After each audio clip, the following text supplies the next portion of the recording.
let's start with the big reveal, the 2026 Hyundai Palisade. This is a full redesign, right? Absolutely. Actually, it's a completely new vehicle. And it's not a facelift, it's a ground up redesign on Hyundai's newer platform. So it's going to have more presence, more tech. It's got a few more extra safety features, and it's just edging further and further up. Yeah, this thing's always punched above its price with it, and it's always been a lease hero. If they've added more wow inside, that's going to keep it strong with families looking to upgrade from sedans or even smaller SUVs, right?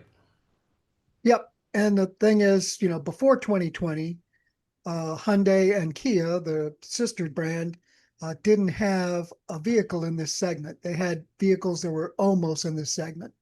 But with 2020 and the Palisade and the Kia Telluride, uh, this Korean company had a dog in the fight, something that could go directly up against the Ford Explorer, up against the Chevrolet Traverse and vehicles of that sort. And that XRT trim, are they leaning more into the off-road thing?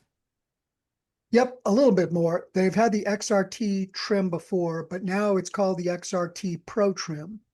Unlike last year when the XRT was just a trim, this year it's got 1 inch it's got a 1 inch bigger ground clearance. It has more off-road tires. It's more than just trim. It even has some additional Hmm. drives. It has some additional drive modes like for snow and mud. Okay. Well, let me ask you something real quick. Within, you mentioned some of the competitors for the the 2026 Hyundai Palisade. I've always seen those as a competitor against Chevrolet Tahoe, GMC Yukon, Ford Expedition rather.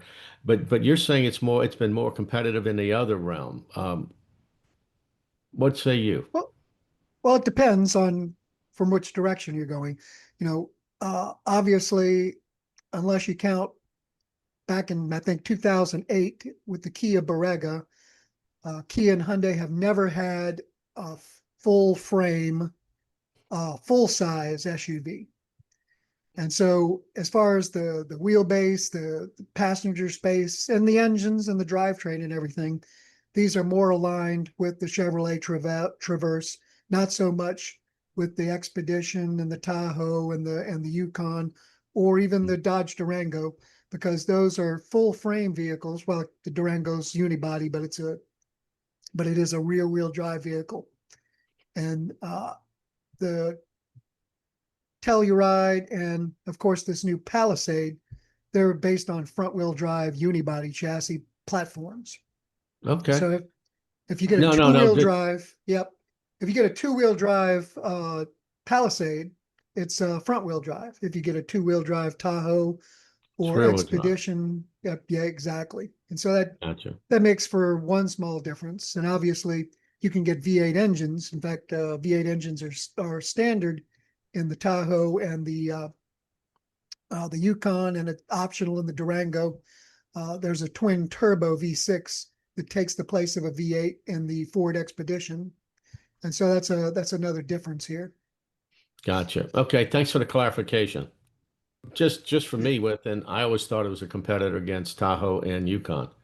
Well, it And is in the way that Kia and Hyundai don't have a Yukon, don't have a Expedition type vehicle, and so there but will what I be look people at, that come in yeah, and comparing them.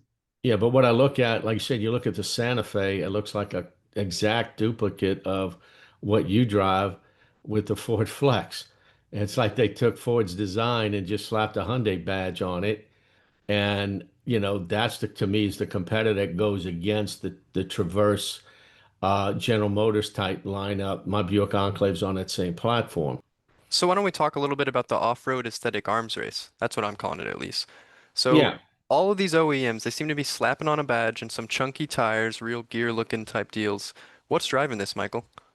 Well, it's simple, plain and simple. It's image. They want a sense of capability, even if 80, 90% of them are never going to take them off the road. Off-road trims, it's a way for the OEMs and the other manufacturers to charge for premium features.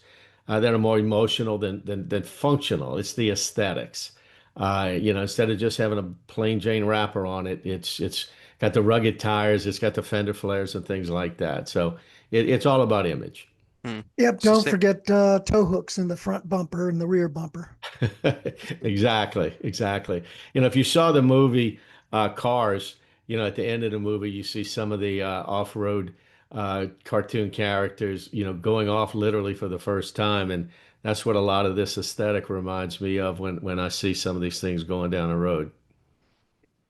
Yep, and it's a combination. It's an in-between thing. I mean, like I said, the XRT Pro on the new Palisade actually has more ground clearance. It's got driver modes, and it has something that none of the other Palisades has, which is an electronic limited slip differential. So on the rear axle, the two rear tires get locked together if they begin to slip on a serious off-road type of application. so where does that leave Jeep? Well, Jeep to a primary extent is still, it's the benchmark. The new Bronco that came out several years ago is mixing it up a little bit and taking some of their market share. But unless you go to a six-figure SUV from Mercedes or something along that line, you're not going to be able to go off road like you will with uh, just a regular Jeep Wrangler, let alone a Rubicon or even some of the unibody Jeeps, as long as it has a trail rated badge. Right. Because the trail rated badge on a Jeep generally just isn't a logo. It has to pass a certain amount of tests internally with Stellantis. Wait, is it Stellantis anymore? I forget. Yeah, Oh it still is for yeah. now. So it's tested internally for things like water fording, ground clearance, traction, articulation. And so if you see something that has the trail rated badge on it at the Jeep dealership, it's Hmm. going to be able to perform to a certain level in real actual off-road conditions, not just a slightly dirt or gravel road. Yeah. So that's the primary difference. Now, a lot of these uh, crossovers have no intention of going off-road whatsoever.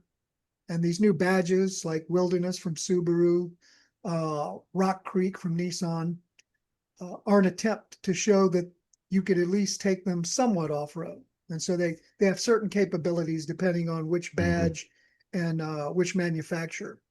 Hmm. And it's these days it's almost easier to point out which ones don't have a version of a tough roader or a semi off-roader. Makes like Acura have not jumped into the fray yet with a more off-road type crossover SUV. You know, Yeah, Okay. like the you said, everybody seems to be getting into the mix, And look, the buyers, they want that image, they want that rugged look, especially younger families, people that, are just into certain lifestyles. Hmm. It's not bad, it's just for us to understand there are credible differences between, the true functionality, like you talked about with trail rated and, with the ATX, AT4X, excuse me, from General Motors. And that's what, this street cred and camouflage is basically what it is. Yeah. It right, reminds me of how truck drivers will pay 60 or $80,000 to look like they might put something in the back of the bed at some point, maybe. right, or tow horses when really the only thing that they use the tow ball on the back of their truck for is maybe to hang a set of, well, never mind. Easy boy. Easy now. See a All lot right. of these in the South, I know. Thanks for watching. If you liked the video, hit the like button, subscribe for more, and drop a comment below. We'd love to hear from you and it really helps out.